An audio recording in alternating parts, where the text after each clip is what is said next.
სამიზნე.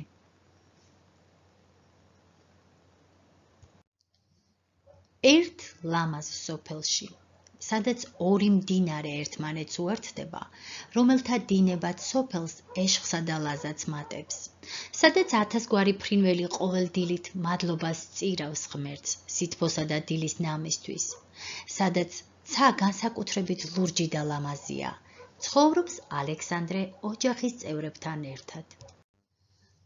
ის გონიერი და ყოჩაღი ბიჭია, მშობლებს უჯერებს და ცდილობს ყველა გაახაროს მისი სიყოჩაღით. ამიტომ მშობლებმა სურვილი აუსრულეს და მას სათამაშო თოფი უყიდეს. ბაბუმა ალექსანდრეს შემაღლებულ ადგილზე დაუმაგრა მრგვალად გამოჭრილი ფიცარი, რომელზეც სხვადასხვა ფერად შემოხაზული იყო განსხვავებული ზომის წრეები. ალექსანდრე ყოველ დილით გადიოდა სამიზნესთან და ცდილობდა წებოვანი ტყვია წითელ წრეში მოეხვედრებინა. აი დღეს უკვე ლურჯ წრეში მოვახვედრე, ნახე ბებო, ხვალ უკვე წითელ წრესაც მოვარტყამ, წარმატება ახარა ბებოს ალექსანდრემ.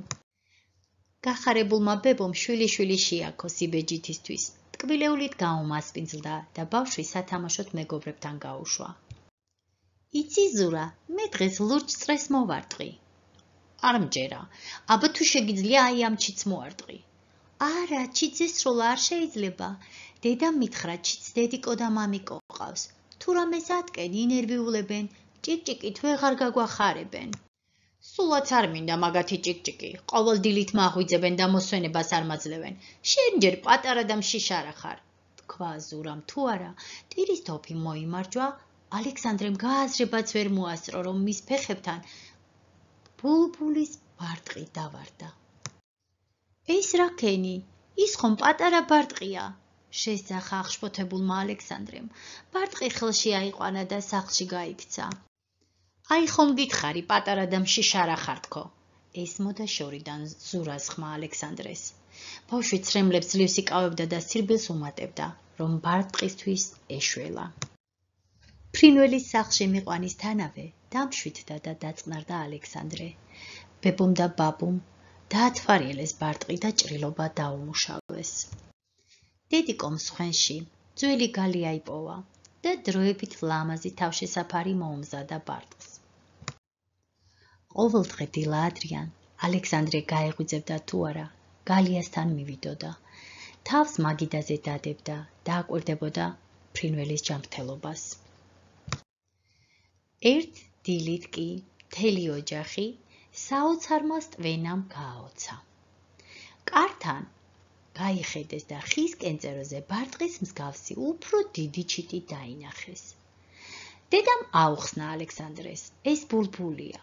შეიტყო შვილის ამბავი და წასაყვანად მოაკითხა. რა? უნდა წაიყვანოს? ხო, უნდა წაიყვანოს, უნდა გავუშვათ. მე ხომ გადავარჩინე და ვუვლიდი. ბარტყსაც შემოესმა დედის ხმა, უეცრად აფრთხიალდა, გალიის კარს აწყდებოდა. ჭყივილი დაიწყო. ალექსანდრეს დამწუხრებული სახე გაებადრა, გააღო გალიის კარი და დედასთან გაფრენილ ბარტყს ბედნიერი უყურებდა. დედაშვილი ერთმანეთს ესიყვარულებოდნენ. შემდეგ ორივენი ალექსანდრეს ფეხებთან დასხდნენ. სტვენა და ჰაერში ფრთების ფრთხიალი დაიწყეს. მადლობას უხდიდნენ გმირსანდროს. ეზოში ზურად შემოსულიყო და მორიდებით უყურებდა ამ საოცარ სანახაობას.